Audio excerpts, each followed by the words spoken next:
नमस्कार, म डाक्टर केशव श्रेष्ठ केही समय पछाडि फेरि तपाईहरु समक्ष एउटा नयाँ एपिसोड लिएर आएको छु। आज म तपाईहरु समक्ष अलिकति धनीहरुको लगानीको माध्यमको बारेमा चर्चा गर्न गइराखेको छु। त्यो भनेको रियल इस्टेट अर्थात् घर जग्गामा गरिने लगानीको बारेमा केही बताउन गइराखेको छु।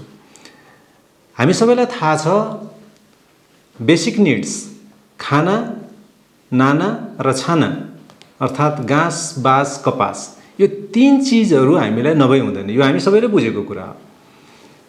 तर यसो विचार गरेर हेर्नुस् त तपाईले खानामा गर्ने लगानी अत्यन्त जरुरी छ, तर त्यो खानुहुन्छ सकिन्छ, त्यसमा कुनै एप्रिसिएसन भन्ने कुरा हुँदैन। नाना अर्थात् लुगा पनि यहाँहरुले लाउनुहुन्छ, एउटा पोइन्टमा गएर त्यो फाट्छ, च्यातिन्छ, सकिन्छ, त्यसको अस्तित्व नामेट हुन्छ, त्यसमा कुनै एप्रिसिएसन हुँदैन। तर छाना अर्थात् घर भन्ने बित्तिकै घर र जग्गा सँगसँगै आउँछन् र त्यसैलाई हामी अर्को भाषामा घर जग्गा अथवा रियल इस्टेटको कारोबार भनेर भन्छौं। रियल इस्टेट बेसिक नीड पनि हो र यो लगानीको एउटा माध्यम पनि हो र बेसिक नीड्स अन्तर्गत पर्ने तीनवटा कम्पोनेन्टहरु मध्ये घर अथवा जग्गाको मात्रै त्यो एउटा यस्तो कम्पोनेन्ट हो जसको एप्रिसिएसन हुँदै जान्छ, बढ्दै जान्छ, अर्थात् यसमा लगानीमा हुनुपर्ने कुराहरु यसमा हामी पाउन सक्छौं। त्यसकारण आज हामी चर्चा गरौं यो रियल इस्टेटलाई हामीले कसरी लगानीको एउटा माध्यम उपयुक्त ढंगले गर्न सकिन्छ भनेर चर्चा गरौं।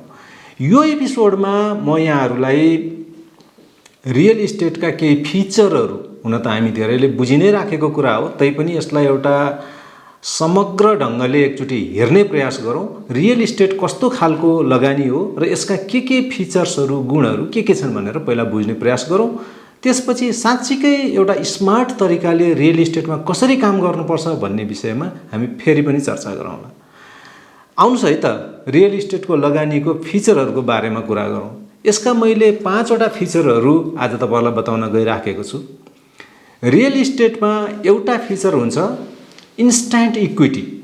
इन्स्ट्यान्ट इक्विटी भनेको यो रियल इस्टेट अलिकति महँगो, अलिकति बढी पैसा लगानी गर्नुपर्ने लगानी अथवा एसेटको क्याटेगोरीमा आउँछ।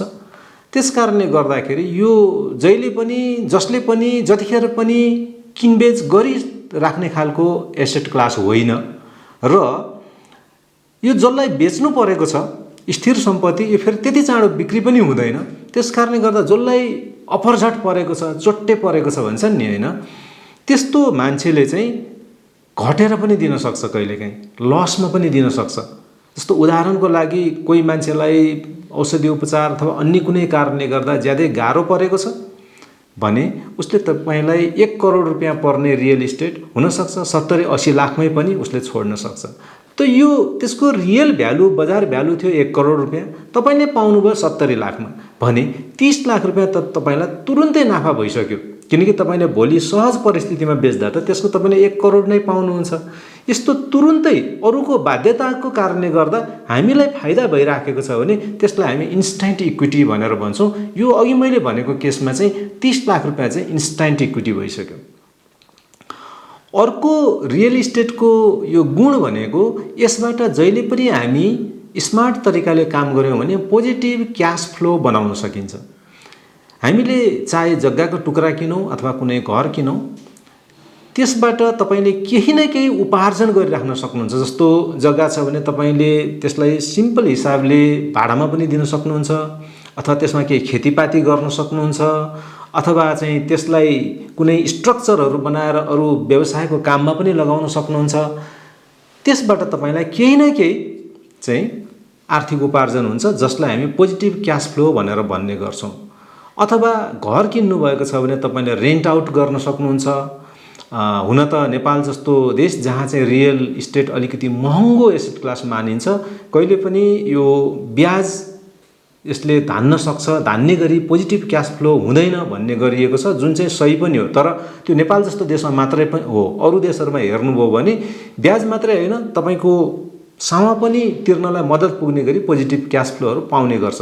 तर भोलिको दिनमा रियल इस्टेटको कारोबार आज जस्तो छ भोलि सधैँ त्यस्तो नहुन सक्छ र नेपालको सन्दर्भमा पनि हामीले पोजिटिभ क्यास फ्लो एक्सपेक्ट गर्न सक्छौँ। तर जे जस्तो अवस्थामा भए तापनि यसले केही न केही क्यास फ्लो चाहिँ हामीलाई दिन्छ, जुन अरू एसेट क्लासहरूबाट हुँदैन। विचार गर्नुहोस्, तपाईँले कुनै सामान किनेर ल्याएर राखिराख्नुभयो भने त्यसले पोजिटिभ क्यास फ्लो दिन्छ त? दिँदैन। जब बिक्री हुन्छ अनि मात्र नाफा हुन्छ। तर रियल इस्टेट एउटा यस्तो क्लास हो जसबाट हामीले धेर थोर जे जस्तो भए पनि पोजिटिभ क्यास फ्लो लिन सक्छौँ।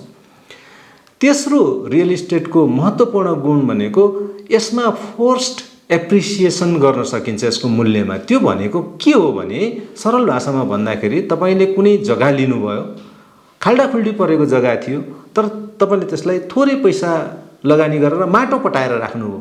चट्ट माटो पटाएर सम्म पारेर रेडी टु बिल्ड हाउस, होइन, घर बनाउनलाई तयार पारेर राख्नुभयो, अथवा बााउन्ड्री फेन्सिङ गरेर राखिदिनु भयो।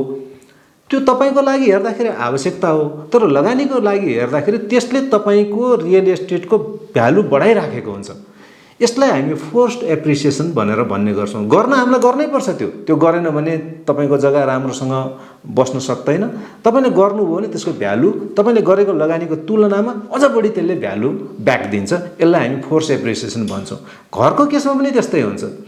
हामीले पुरानो टाइपको घरहरू किन्यौँ, तर रङ रोगन मर्मत अलिकति स्याहार सम्भार गऱ्यौँ भने हामीले मानिलिउँ 1 करोडको घर किन्यौँ, 10 लाख रुपियाँ त्यसमा लगायौँ भने त्यसले 10 लाख मात्र दिँदैन, खर्च हाम्रो 10 लाख भयो, तर त्यसले 20, 30, 40 लाखको चाहिँ एप्रिसिएटेड मूल्य दिन्छ। र त हामीले बेच्नु पर्यो भने यसको दाम चाहिँ 1 करोड 30 लाख हो, 40 लाख हो भनेर भन्न सक्छौँ। अर्थात् के हो त, हामीले गर्नै पर्ने थियो, फोर्सफुल्ली त्यो काम गर्नै पर्ने थियो, तर त्यो गरेको खर्च पनि खर्चको रूपमा रहँदैन, लगानीको रूपमा रहन्छ। यसरी रियल इस्टेट एउटा यस्तो एसेट क्लास हो जसमा फोर्स एप्रिसिएसनको चान्स रहन्छ। अर्को नेचुरल एप्रिसिएसन। यो त हामी सबैलाई थाहा छ, जग्गा किनेर राख्नुहोस् अनि बिर्सिनुहोस्, छोडिदिनुहोस्, 5 वर्षपछि डबल तेबर हुन्छ भन्ने चलन छ। त्यसलाई हामी नेचुरल एप्रिसिएसन भन्छौँ। स्वाभाविक रूपमा यसको मूल्य बढ्दै गइरहेको। त्यो किन भनेदेखि जग्गाको चाहिँ सप्लाई चाहिँ कम छ, जग्गा त तन्काउन मिल्दैन, त्यसकारण जनसङ्ख्या बढ्दो छ, डिमान्ड बढ्दो छ, तर जग्गा घरहरूको सप्लाईहरू चाहिँ कम छन्, खास गरी घरको भन्दा पनि जग्गाको। त्यो हिसाबले कम्तीमा पनि इन्डियन एभरेजमा ग्लोबल्ली रियल इस्टेटको मूल्य चाहिँ 15% भन्दा माथि एप्रिसिएसन भइरहेको हुन्छ। नेपाल जस्तो ठाउँमा अझ त्योभन्दा पनि बढी 15% भन्दा पनि बढी वार्षिक एप्रिसिएसन भइरहेको हुन्छ, जसको लागि तपाईँले केही गर्नु पर्दैन, टाइम पास हुँदै जान्छ, नेचुरली त्यो एप्रिसिएटेड हुँदै जान्छ। अब अन्तिममा रियल इस्टेटमा हामीले अर्को फिचरको कुरा गर्नु पर्दाखेरि रियल इस्टेटमा हामीले लिभरेजिङ गर्न सक्छौँ। लिभरेजिङ भनेको सामान्य भाषामा बुझाउँदाखेरि आफ्नो पैसाभन्दा बाहेक अरूको पैसा, बैंक वित्तीय संस्थाहरूको पैसालाई लिएर पनि हामीले त्यसमा लिभरेजिङ इफेक्ट ल्याउन सक्छौँ। तर यो चाहिँ अलिकति रिस्की पनि हुन्छ। बैंकको पैसा तपाईँले मानिलिउँ 10% 12%मा पाइराख्नु भएको छ, त्यसलाई लिएर रियल इस्टेटमा एप्लाई गर्नुभयो भने forceful appreciation, natural appreciation, positive cash flow, यो सबै गर्दाखेरि तपाईँलाई 15-20% को रिटर्न भयो भने तपाईँले बैंकलाई 10-12% दिँदाखेरि पनि तपाईँ पोजिटिभ साइडमै हुनुहुन्छ। तर पैसा कसको लगानी भइरहेको छ? बैंकको लगानी भइरहेको छ। तर बैंकले लोन दिन्छ भन्दैमा, ऋण दिन्छ भन्दैमा यो अघि हामीले चर्चा गरेका फिचर्सहरू, फाइदाका फिचर्सहरू नहुने रियल इस्टेटमा चाहिँ हामीले लगानी गर्नु हुँदैन।